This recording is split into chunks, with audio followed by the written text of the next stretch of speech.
Lesson plan diary का आपका 10वां topic है, वो है संगठन, जिसको हम कम्युनिकेशन बोलते हैं। तो सबसे पहले आएगा संगठन का अर्थ, संगठन की प्रक्रिया और संगठन का महत्व। उद्देश्य एज इट इज ही रहेंगे। अपेक्षित व्यवहारगत परिवर्तन में संगठन को इंक्लूड कर दिया जाएगा, और सामग्रियों में व्याख्यान विधि, प्रश्नोत्तर विधि, चार्ट, पॉइंटर, रंगीन चौक, डस्टर आदि। पूर्व ज्ञान, विद्यार्थी संगठन की सामान्य जानकारी रखते हैं। प्रस्तावना, वस्तुओं का उत्पादन कहाँ किया जाता है? तो कंपनी में किया जाता है। कंपनी का निरीक्षण कौन करता है? कंपनी का स्वामी, ऑनर। कंपनी का स्वामी कार्य को आसान बनाने के लिए क्या करता है? प्रबंध। प्रबंध के अंतर्गत कौन कौन से कार्य आते हैं? तो नियोजन, संगठन, नियुक्तिकरण, निर्देशन। संगठन से आप क्या समझते हैं? ये आपका क्या रहा? समस्यात्मक प्रश्न। उद्देश्य कथन में व्यवसाय के उद्देश्यों को पूरा करने के लिए व्यक्तियों का समूह कार्य करता है, संगठन कहलाता है। विद्यार्थियों हम संगठन के विषय का अध्ययन करेंगे। संगठन का अर्थ, ज्ञानात्मक में एज इट इज रहेगा। विकासात्मक, संगठन किसका भाग है? तो संगठन प्रबंध का भाग है।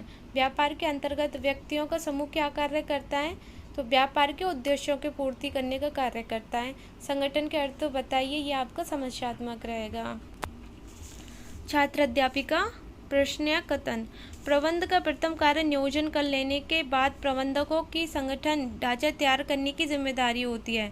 संगठन का तात्पर्य व्यवसाय के उद्देश्यों जो प्रबंधक द्वारा सुनिश्चित किए गए थे, उस उद्देश्य को प्राप्त करने के लिए सभी चीज़ों या संसाधनों को व्यवस्थित करना ही संगठन कहलाता है।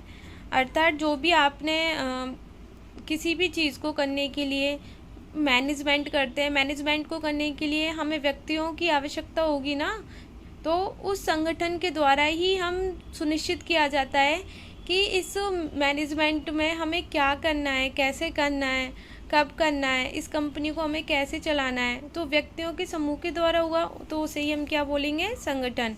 संगठन ढांचा तैयार करना ही संगठन है। संगठन एक गतिविधि है जिसके द्वारा निर्धारित किया जाता है कि क्या क्रियाएं की जाएंगी, उत्तरदायित्व, रेस्पॉन्सिबिलिटी व लायबिलिटीज किसको दी जाएगी, किसके अंतरण में रहेगी, कैसे होगा, कौन किसको क्या रिपोर्ट करेगा, ये सब किस में आते हैं? ये सारी चीज़ें संगठन में ही आती हैं। तो विद्यार्थी छात्र अध्यापिका कथन को ध्यानपूर्वक सुनेंगे। बोध प्रश्न में आपका आएगा संगठन कब किया जाता है? तो संगठन जो किया जाता है वो नियोजन के बाद किया जाता है। एक प्लानिंग करने के बाद आपको क्या करना होता है? संगठन करना होता है। संगठन का क्या उद्देश्य होते हैं? व्यवसाय को पूर्व निर्धारित उद्देश्यों की प्राप्ति करना। आपकी सामयिक सामग्रियों में प्रश्नोत्तर विधि, व्याख्यान विधि और प्रश्नोत्तर विधि और संगठन को आप ब्लैक बोर्ड पे क्या कर लोगे? हाईलाइट कर लोगे।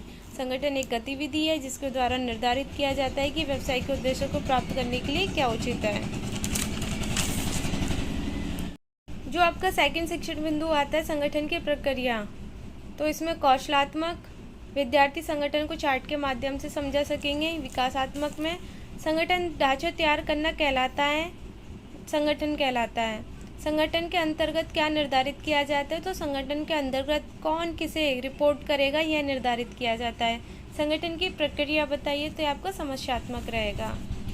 संगठन की प्रक्रिया इस प्रकार है: कार्य की पहचान एवं विभाजन करना, विभागीयकरण करना, कर्तव्यों को निर्धारण करना, वृत्तांत, रिपोर्टिंग, संबंध स्थापन करना।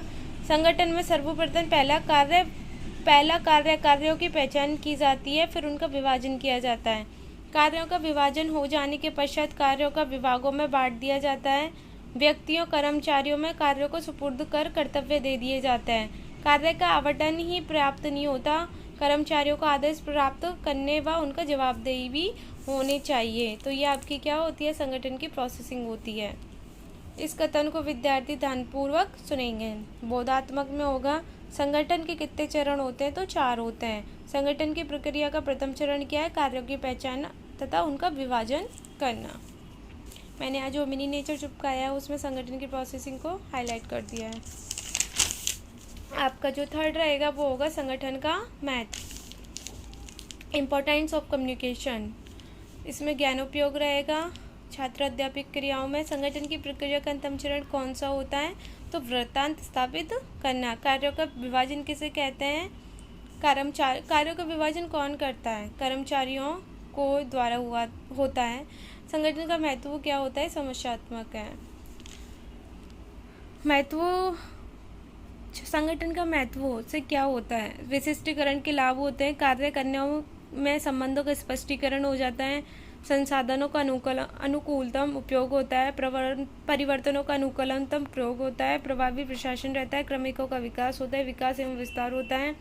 इस प्रकार संगठन की प्रक्रिया है जिसके माध्यम से प्रबंध उद्यम के पर्याप्त अवस्थाओं को मिटा सकते हैं। तो विद्यार्थी इस कथन को ध्यानपूर्वक सुनेंगे। और आपका बोध प्रश्न में क्या रहेगा? संगठन का एक महत्व बताइए। तो इसका महत्व है विशिष्टीकरण का लाभ। संसाधनों का उपयोग किसके माध्यम से किया जाता है? तो वो संगठन के माध्यम से किया जाता है।